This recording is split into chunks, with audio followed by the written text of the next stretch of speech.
Hello viewers, welcome to invest Mantra channel. தங்கத்தில் என்னென்ன வேஸில் நம்ம இன்வெஸ்ட் பண்ணலாம், எந்த வேஸில் இன்வெஸ்ட் பண்ணால் நமக்கு லாபம் அதிகம். ஒரு இன்வெஸ்டராக நம்ம போர்ட்ஃபோலியோவில் மினிமம் ஒரு 10 to 15% வந்து கோல்டு இன்வெஸ்ட்மெண்ட் கண்டிப்பாக இருக்கணும்.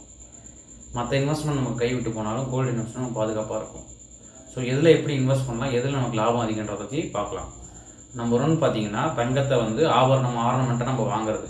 ஸோ ஆர்னமெண்ட்டாக வாங்கும்போது என்ன, கூலி, சேதாரம், ஜிஎஸ்டி அப்படின்னு சொல்லிட்டு கிட்டத்தட்ட ஒரு 15% நமக்கு லாஸ்ட் ஆகிடும்.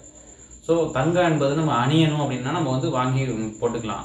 அதன்படி வந்து ஆர்னமெண்ட்டாக இன்வெஸ்ட் பண்ணுறது வேஸ்ட்டு, திருட்டு போகும், எவ்வளோ பிரச்சனைகள் இருக்குது. ஸோ அந்த ஆப்ஷன்ஸு சரி வராது, நமக்கு ஒரு சிறந்த முதலீடாக இருக்கிறதுக்கான வாய்ப்புகள் இல்லை. அடுத்து நம்பர் 2 பார்த்தீங்கன்னா காயின்ஸை வந்து பேங்க் வந்து விற்கிறாங்க, நல்லா விற்றுட்டு இருந்தாங்க. அந்த பேங்க்ஸில் நம்ம வாங்கும்போது அந்த காயின்ஸ் வந்து 24 கேரட்டாக தான் விற்பாங்க. அந்த பியூரிட்டி சர்டிஃபிகேட்ஸு, ஃபாரின்லேருந்து தர சர்டிஃபிகேட்ஸ்லாம் வச்சு அவங்க வந்து ரேட்டை வந்து ஒரு 8 to 10% எக்ஸ்ட்ராவாக விற்பாங்க. அந்த தங்கத்தை வந்து திரும்ப அந்த பேங்க்லேயே விற்க முடியுமானா கண்டிப்பாக கட்டாய முடியாது. அவங்க பேங்க் வந்து விற்க மட்டும் தான் செய்வாங்க, வாங்கிக்க மாட்டாங்க திரும்ப. ஸோ அதை நம்ம திரும்ப ஒரு கடையில் தான் விற்று எக்ஸ்சேஞ்ச் பண்ணிக்கணும், நகையாக வாங்கிக்கணும். ஸோ அதுவும் வந்து நம்ம ஒரு சிறந்த முதலீடாக இருக்காது. அடுத்த தேர்டு வந்து கோல்டு காயினை நம்ம கடையில் வாங்கலாமான்னு கேட்டிங்கன்னா, கோல்டு காயினை நம்ம வாங்கும்பொழுது இன்வெஸ்ட்மெண்ட்டு பெட்டராக இருக்கும். பட் ஆனால் அதை திரும்ப வந்து சேல் பண்ணும்போது பணமாக தருவாங்கன்னா கூட கட்டாயம் பணம் தர மாட்டாங்க. அதை நீங்கள் வந்து ஒன்று அதை கொடுத்து நகையாக தான் வாங்கணும். அப்படி இல்லை அப்படின்னா அதை வந்து ஏதாவது புரோக்கர்ஸ் மூலியமாக கொடுத்தீங்கன்னா ஏதாவது சம் கமிஷன்ஸ் வச்சுட்டு கொடுப்பாங்க. ஸோ அதுலேயும் நமக்கு வந்து பெரிய அளவில் லாபங்கள் இருக்கிறதுக்கான வாய்ப்புகள் இல்லை. அடுத்து 4th வந்து சவரன் கோல்டு பாண்டு. சவரன் கோல்டு பாண்ட் வந்து ஆர்பிஐ வந்து எப்போ அனௌன்ஸ் பண்ணுறாங்களோ, டேட்டா அனௌன்ஸ் பண்ணுறாங்களோ அந்த டைமில் தான் வாங்க முடியும். வாங்கும்போது அதனுடைய லாக்கிங் பீரியட் பார்த்தீங்கன்னா 8 years நம்ம வச்சுக்கணும். 24 கேரட் தான் இஷ்யூ பண்ணுவாங்க, பாண்ட் சர்டிஃபிகேட்ஸ் மாதிரி கொடுத்துருவாங்க. ஸோ கோல்டோட விலை ஏறும்போது நம்ம வாங்கின பாண்டோட விலையும் ஏறிக்கிட்டே போகும். ஆண்டுக்கு 2.5% அளவுக்கு இன்ட்ரெஸ்ட் தருவாங்க. ஸோ 6 மாதத்துக்கு ஒரு முறை வழங்குவாங்க. ஸோ வருஷத்துக்கு 2 முறை நமக்கு இன்ட்ரெஸ்ட் தருவாங்க. அந்த 8 years நம்ம கிடைக்கக்கூடிய இன்ட்ரெஸ்ட்டும் வந்துடும், கோல்டு அப்ரிஷியேஷன், கோல்டு வேல்யூவும் வந்துடும். ஸோ 2 விதமாக இருக்குது. அந்த பாண்டை வச்சு நம்ம வந்து பேங்க்கில் வந்து லோனும் வாங்கிக்கலாம். So better. மற்ற இதை பார்க்கும்போது இது வந்து கொஞ்சம் பெட்டர் இன்வெஸ்ட்மெண்ட்ஸு.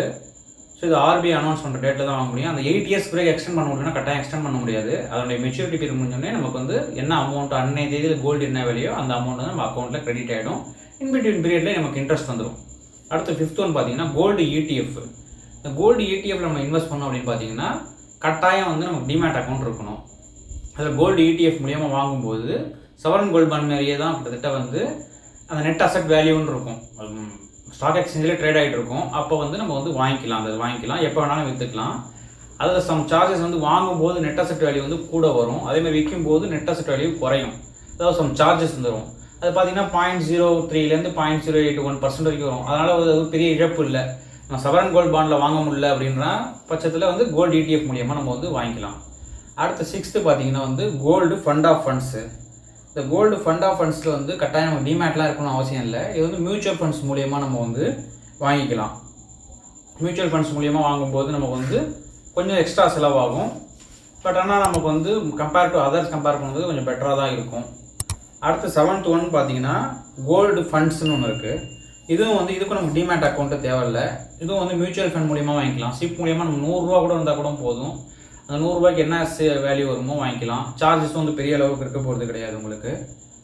ஸோ இது ஒரு இன்வெஸ்ட்மெண்ட்ஸு. இதில் நீங்கள் பார்த்தீங்க, நம்ம இதில் சொல்கிறத பார்த்தீங்கன்னா ஒன்று சவரன் கோல்டு பாண்டு. அந்த சவரன் கோல்டு பாண்டில் விட்டால் நீங்கள் வந்து டிமேட்டில் வாங்கணும். அப்படி இல்லைனா டிமேட் விட்டிங்கன்னா கோல்டு ஃபண்ட்ஸ்ன்ற கூடிய மியூச்சுவல் ஃபண்ட்ஸ் மூலியமாக வாங்கணும்.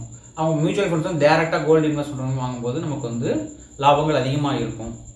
ஸோ இயர்லி ரிட்டர்ன்ஸ் பார்த்தீங்கன்னா கோல்டு ரிட்டர்ன்ஸ் வந்து பெரிய அளவுக்கு இருக்காது. ஸ்டாக் மார்க்கெட்லேயே, ஈக்விட்டிலே, இண்டெக்ஸில் கிடைக்கிற மாதிரி பெரிய அளவு கோல்டில் ரிட்டர்ன்ஸ் இருக்காது.